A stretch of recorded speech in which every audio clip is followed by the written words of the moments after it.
women, and I expect men who are sexual predators, again, are not the sexual predators on TV movies, and they have a certain kind of mental disorder. They have certain ways of thinking about things, and that are similar to the way people think when they're in cults.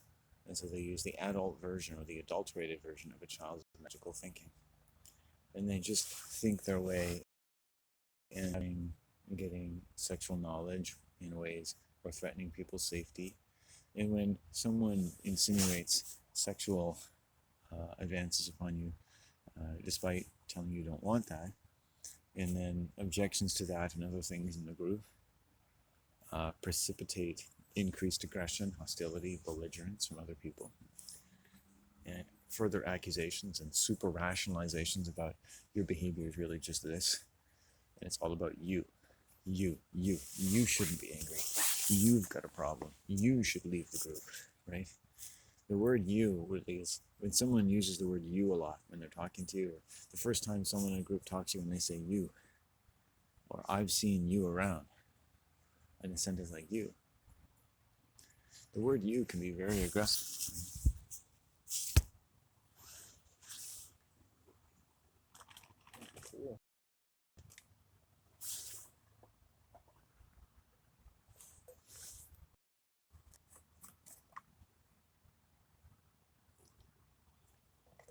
And they have ways of rationalizing this. So the same cult-like or magical mentality that saves the world, improves your bone density, helps you to deal with pain, takes you on the road to a living situation here and beyond, is the same type of thinking, for reasons that we can be explained, that attends sexual abuse and stalking.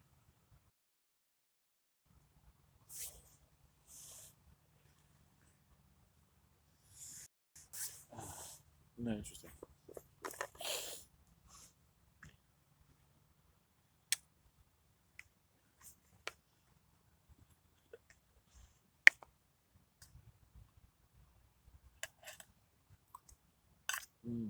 Good food.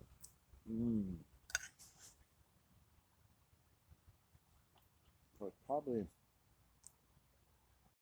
getting ground mean.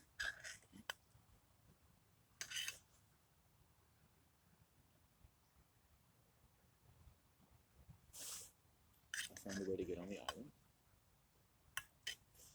And I come here now, it's a lot safer. I could dispel negative energy from 6 months before in me and relating to this place, because I have been sexually abused by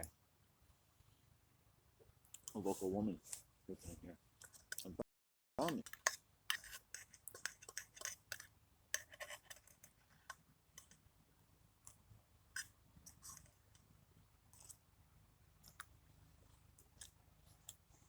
As any good feminist would, about any behavior which threatens my safety and comfort in any space, public, and when anything does that, you can bet that there's a parasitical use of the same magical thinking that people use to work, to problems in the adulteration process, to participate in their religions, their nations, and their civic nations.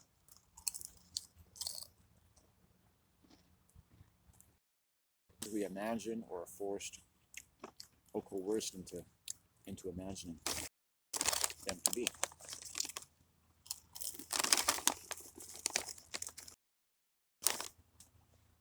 And our lives to be eminently improved, protected, advanced by this value or another, that we imagine dozens or hundreds or millions of other people to share. Whereas much as I imagine that for them. And so, this is what you should be.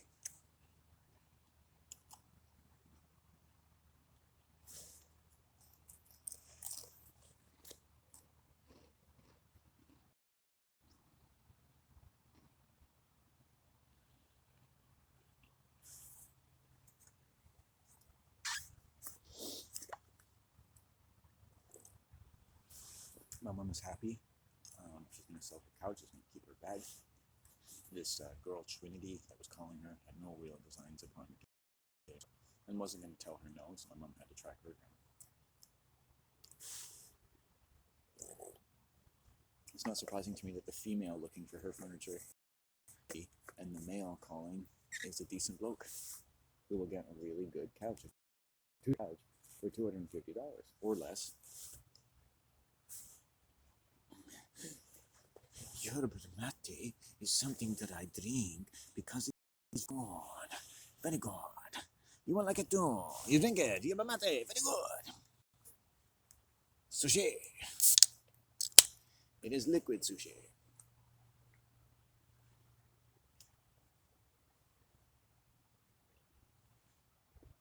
It's very good. You will like it. It is very good.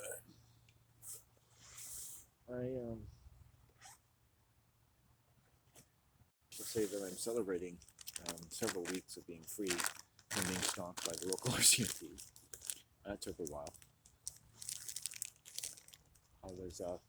I'd walk down the highway as I do every day. There'd be a police car parked here. They're not following me, just going by me. I could feel them stalking me. I'd turn around and be driving by me.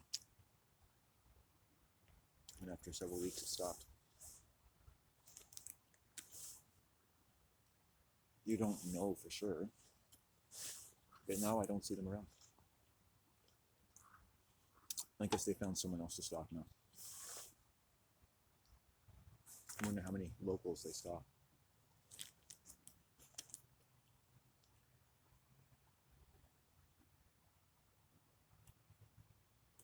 And of course, the RCMP moved from town to town, so they're moving people around a lot.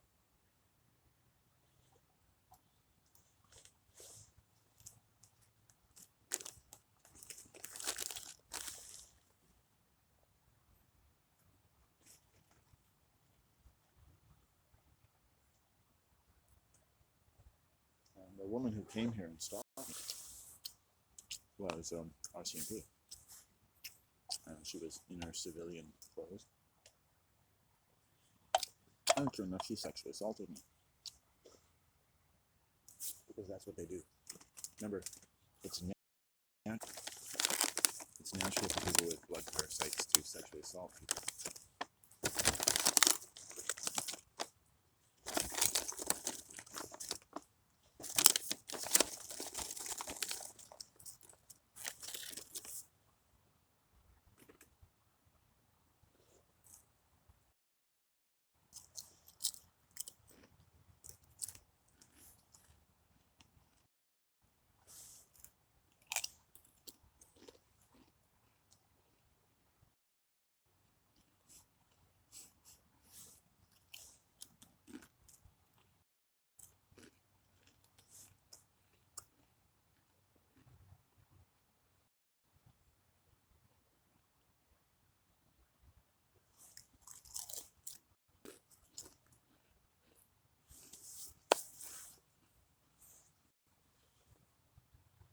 The most mentally healthy people I've ever met are professionals, teaching, nursing, medicine, spirituality, alternative medicine, retail, alternative products, RCMP, daycare, mental health, psychiatrist, psychologists, single mothers, quite often. The kinds of people you assume, and it's magical thinking. These people should be insane. Are they not the guarantors of human sanity? No. No, they're not. And a child, they don't need to be. They're like actors. If a child is taken to a psychiatrist, they're like, and they're perfectly accepting. When you're a child, everyone around you is healthy because you're so healthy. You make everyone healthy. As I got older, I noticed, looking back, that in school, I was being sexually harassed all the time. Practically. It was a common thing to make sport of my personal comfort and other things. And that I wasn't a wholesome environment at all. And that a boy in the Canadian school system basically has a second mother in many vaginas. The vaginas around him are basically functioning as a second mother, an industrial mother who will now serve. Man is meant to serve the vagina. It's not that women have such a dominant over men in any sense that they can take advantage of usually, but it does lead to perverse dynamics between both of these genders. And so women become sort of void second mother of boys in the Canadian school system. Their vaginas are producing so many pheromones and other hormones and estrogen, and everyone is so trapped. This is a trapped sex dynamic, right? And so relationship is peaked excitement, and where it is sensibly achieved, it's about economics. Basically, it's about earning money. Earning money, the work that we do. And always the woman has a kind of financial advantage over the man. And the man needs to learn to accept that. Because every woman becomes his mother.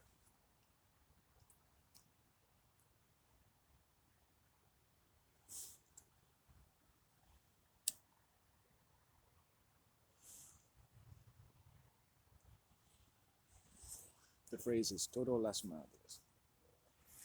The system is supposed to achieve as though many mothers, and so it takes you away from your mother. It lifts you away from your mother, and it has to put you around lots of other young vaginas that are sucking up young men's energy and becoming sexually aggressive. Because the excess estrogen can make them more aggressive and can make boys more passive, or to base their interaction with women in placating them and giving them what they want or getting what they want from them. Other more perverse and aggressive dynamics.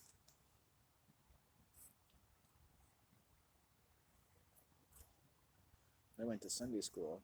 There was a boy sitting behind me one day, and I don't know what his name was, and he started kicking my chair. And the teacher would never get him to stop. He'd kick my chair, I'd look around, he'd stop, and he'd start kicking my chair again. Right? Why? It was demonic, right?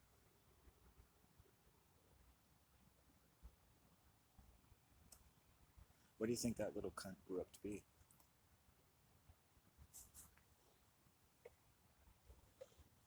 He's probably somebody's father by now. Maybe even a grandfather. A lovely day. Logs here, a good place to sit. So that cunt that attacked me, that RCMP officer, she's long gone. And the log she came over has been destroyed, so she can't walk over this way anymore.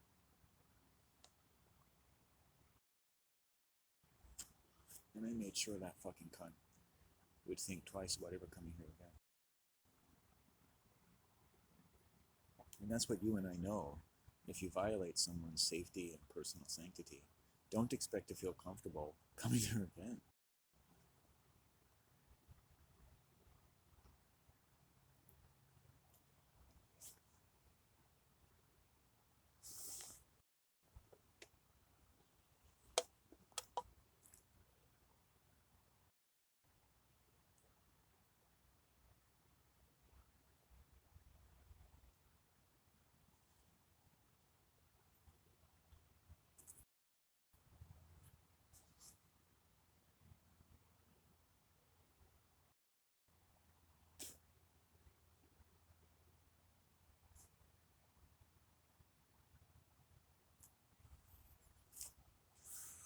Oh, it's almost the opposite of the truth. Opposite of the truth.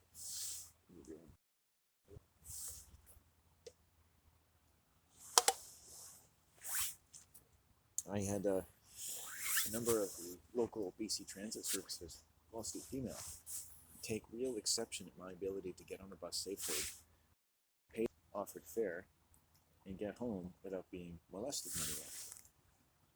And as I made my way through different parts of the company, I found that Look at the amount of belligerence to the point that it's like I was a problem to them. And they're so used to not really having to deal with the public in any but the most kid gloves at a distance sort of way. They don't seem to have to demonstrate to you that they even care about taking people around at all. And as a result, the buses are mostly empty. And I would say, as a bus, as a taxi, any ship, any mode of travel in the world, a plane, the kind of experience you have is going to be decided by the person who has the most authority. The captain, the bus driver, the manager. These people, it doesn't matter. The head administrator, the principal of the school, that's going to determine the type of experience. It's going to determine the best experience you can have. It's going to determine the worst.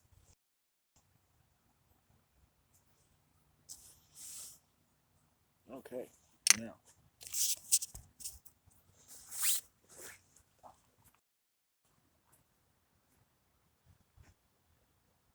What are we going to talk about now?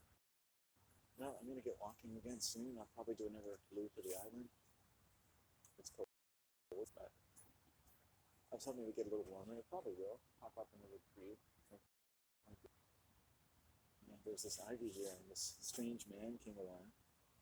He came respectfully, and we were chatting, and I come here, it's a sacred place, birds, young trees, and there's a little bit of ivy that hasn't grown much in the last 2 years.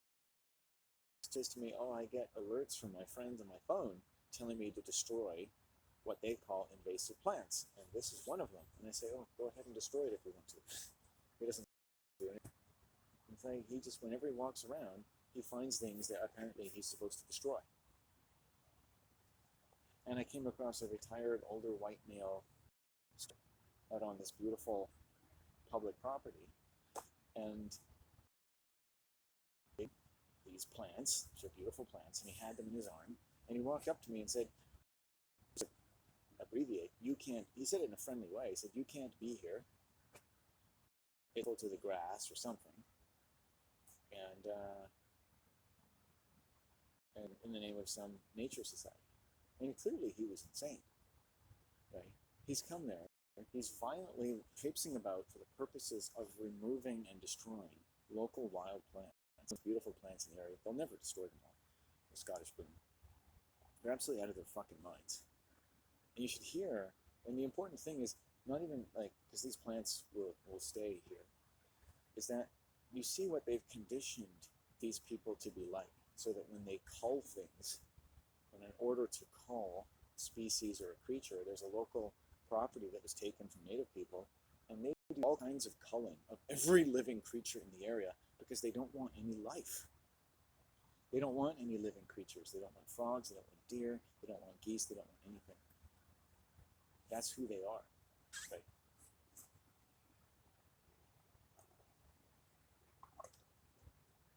So they're killers, and they think that they're the stewards of the earth.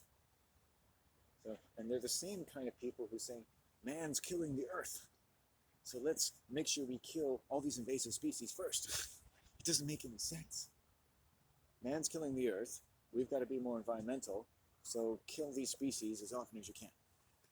Cull them. So they're teaching them not to be preservers, but to be murderers. And the worst part about it is the magical thinking they use to call a species invasive, and how they would compare it maybe to themselves as white people here. The most invasive species in the area is white people. They have no self-awareness. Like, you get to live here, these plants aren't hurting you, but they have all these stories. It's like the vegan vegetarian world. It's like, if you don't eat GMO food, the topsoil of the world is going to be gone. It's already only at 3 inches of living soil. And all this fear porn that's out there. It's a religion. It's a religion. The earth is a growing, living organism. Things change and grow. And absolutely, you want to preserve the best possible conditions for life. And if they're the best possible conditions for your life, it'd be great if it's the best possible conditions for the rest of life too. Kind of like breathing. Natural, easy, efficient. Do you see anything in nature that's not efficient? Well, there's a mentality in environmentalism that's really quite hypocritical, which is they treat the earth like a mechanism, like a dead thing. There's always death. The earth's going to kill you, you're going to kill the earth, you're going to kill each other. And it's part of kind of a Kabbalistic Gnosticism, where natural pairs are in an opposing or acrimonious relationship of mutual annihilation. It's in the movies, it's in TV, it's in gender. Right? Why is it so hard for men and women to form symbiotic, lifelong relationships? Right? Because of the way we're conditioned. That night and day don't exist, but they destroy each other. Right? You don't have one religion with a great mother and father related to your mother and father who get along and wish to restore everything that is sound and that of our own voices so that our blood and all of their organs can be sound. Wow, what a great religion. I just made it up in 15 seconds. How come it doesn't exist anywhere on the earth? Because we're local. Right? They've conditioned you to a reality, either spiritual or economic or environmental or righteous in all these ways, that is always murderous, loathsome, and perverted, and conflates all kinds of natural relationships to something that's always pit against some specter of inevitable annihilation and death.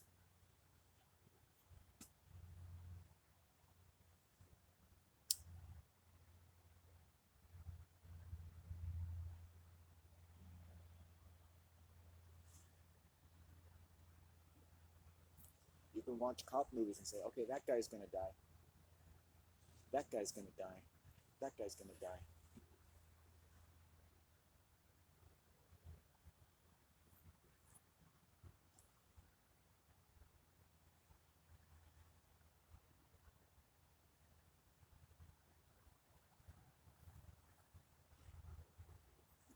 They manage to always make a heroic myth about cops and police officers, while at the same time showing you that the police are using excessive force, they can never trust each other, and there's always some extra amounts of criminality going on, that basically the cops can spend most of their time dealing with the bad versions of themselves.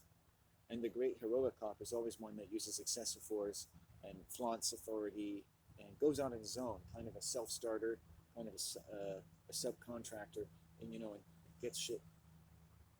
So the hero accomplishes things by dying, by breaking laws, or becoming excessively violent in a way that no matter how much it's going on and prevalent in the policing world, they make it look good.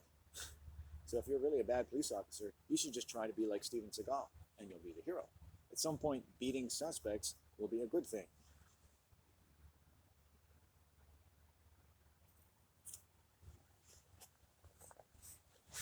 There's movies where major motion picture actors will say, yeah, you should be scared of the police because I can do anything with impunity. American movies are all about being terrified of the police. Everyone in a police movie is a scary motherfucker. You would never want to meet any of these people, right? If you were a child, ask yourself, would you want to be around any of the characters of any of your favorite films and TV shows? Think real hard. And we're talking about really, would you really, really, really, really want to be their child? Be very, you have to be very critical. You can criticize them first and you're still okay. Criticize them. Do you really want to be, a little baby in The Lion King? You got some uncle who wants to kill you? Because he's pitted against his brother and so against you in a relationship of mutual annihilation, like Achilles and Agamemnon. And the whole universe unfolds around Achilles and Agamemnon, or the fairy Mab, Spencer, or the fairy queen. And all of this violence and all of this is like a spiral of history, like Yeats' gyre of history. And all this violence and all this night and day and east and west and German and Jew and everything just spiraling and hurting and being hurt. So you could scarcely blame anyone for wanting to hurt you, no matter what your race is, because chances are we've been fucking annihilating each other for 1,000,000 years. You might say it's in our genes to survive and go to war and find, if best, the holy war, the righteous war, the patriotic war. Oh, sure, violence sucks, but there are some times you need it if you just get together and do it in the right way. Children need to be told and shown Jesus is the Savior. You've got to discipline them. You got to drive it in like a stake, you know, every Easter and every winter solstice. Otherwise, though, flounder and die. Do I seem like I'm floundering? Sure, I'm sitting in the woods all by myself, but isn't that, don't we all do that? Doesn't everyone, like, I had a dream the other night. Here's an interesting thought, where, just to abbreviate it, because I could go into more detail, basically it was one of those dreams where I had lots of things due or final exams, and I hadn't studied for them, but I knew I was going to get an A anyway. But I felt bad, because I wasn't learning anything. It was dealing with the paradox that I got A's in the exams, and I always, but I noticed when I went to college, it didn't matter anymore. In fact, I was learning more when I didn't get A's, which a lot of people discover, a lot earlier.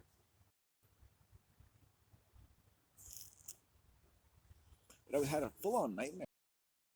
I woke up like, oh fuck. I've had a few of those in the last week. This dream, people I don't trust, situations I don't trust. I was like, holy fuck. There's a lot of distrustful energy around my mom and I. In the building. And there are these stalking my mother and me. It's going to end, but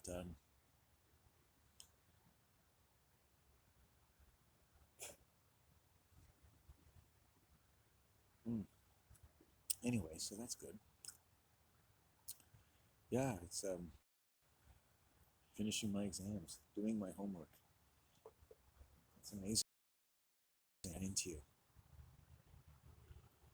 And yet here I am in a beautiful school by myself. Sure, there's reasons why I'm by myself. Violence, maybe I'm antisocial. Really, not in my core. Like anyone else, I just wake up each day and face the circumstances around me. Sure, I have destiny also unfolds. The world is a wide array of forces and circumstances. You can define. Do you define your circumstances, or they define you? A million choices. Do you have goals and keep to them? Have you found a way to get a steady job and get some savings, plan school, and, do you have help from your parents? Do you get to live at home while you go to school and work and make some money? Maybe you got some scholarships, right? You can afford a car. You have a nice house you're not embarrassed to bring your friends to. That's actually a really big deal for a lot of people. You have a house that you're not embarrassed to bring your friends to. Wow, that's pretty cool. And your friends want to come to your house and hang out with you and your family, right? Your dad's not going to get up and yell. Your mom's not going to threaten divorce. There are some sort of nameless and not so nameless dreads as to the economic future of mother and father's marriage and your home. And whether or not mom and dad are going to start drinking more or smoking more or staying home watching cartoons all day, right? And children are very aware of all these things, but they can't cognize it as you can older. There's nothing, doesn't mean they're stupid, right? It takes a lot of pain and barbaric human conditions to want to cognize such things. And to be fair, a child might see them in totally different ways, and in terms of a child, in much more healthy fashion than I'm seeing them. You might say, well, children are more forgiving than that. But it goes both ways, right? Children are more forgiving, and that's a good thing. Or children are more forgiving, and that could be a bad thing. We don't know where these outcomes, so they're so diverse in many respects. We don't know how each of us is going to respond. And yes, most people get it. I saw a guy, he was a bully and a sexual predator I went to school with, elementary school and high school. And I saw a picture of him and his family on Facebook, and I thought, you look like an evil. He was still the same shape, he was always a bit fat, and it's like, he just does not look like him. I wouldn't want to know him. Anybody from high school or elementary school. The one person I did, I got him out of my life. He threatened me. That's it. And it was a long lived experiences. This wasn't the closest person, but he was quite friendly with me. And I realized that my entire life he'd basically been stalking me. I've looked into more what stalking is. And when someone friend because I saw you at swimming lessons when we were 5, and you don't remember them, a couple swimming lessons, and you didn't even know them, and you had this whole other life that had nothing to do with them seeing you at swimming lessons. What's the swimming lesson? Oh yeah, this is how I think.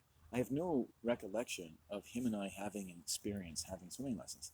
He simply fixed it, and it stuck with him that I had been in swimming lessons with him. But strangely enough, in elementary school and that, he often would attack me because he had insecurities about me. And what I later learned was that he was impotent, right? So essentially, I had a certain energy which he had lost. I don't mean to connect that to homosexuality, but that's kind of where he was coming from. He's a glutton, and he's a food control person. He has food control issues, and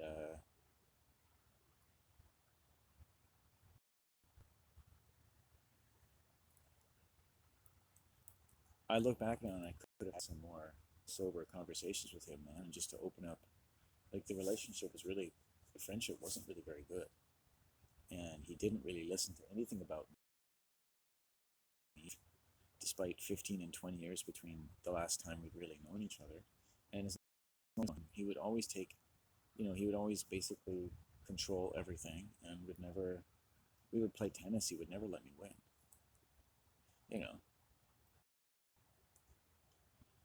I think he would just invite me to play tennis. He would invite me out to dinner, and he would spend the whole time talking to the staff or the waiter or the waitress. He sometimes would go away and just sit with them. He clearly didn't want to be my friend. In fact, there was one time when he said, "You're my special friend." And I learned that these phrases, although you could see them as kind of in their own right, were like key phrases that someone suffering from narcissism or impotence or other things will say to you, because really there is some kind of gulf between you that is connected to what makes you important to them, not what makes you distant from them. It doesn't make them you, it makes them want to use you. And so, depending on how you grow up, you become used to these where you sort of serve yourself up. I was walking by this woman's house enough, and she would smoke outside, that I thought it, in the moment, pertinent to say hello and sometimes make a little small talk to let her know I'm a safe person. I'm a safe man. I'm walking. That's it. We don't have to know each other. You don't have to know what I'm doing today. We don't have to know our names. We're out here 6 feet away from me smoking, so I'm just going to say hello. Well, sure enough, she started asking me certain times a day when she was drinking, and often when she was with her outside. And I let her know with my body language that wasn't acceptable to me, and she threatened to call the police on me one day. And I really tried to avoid her house, but I was basically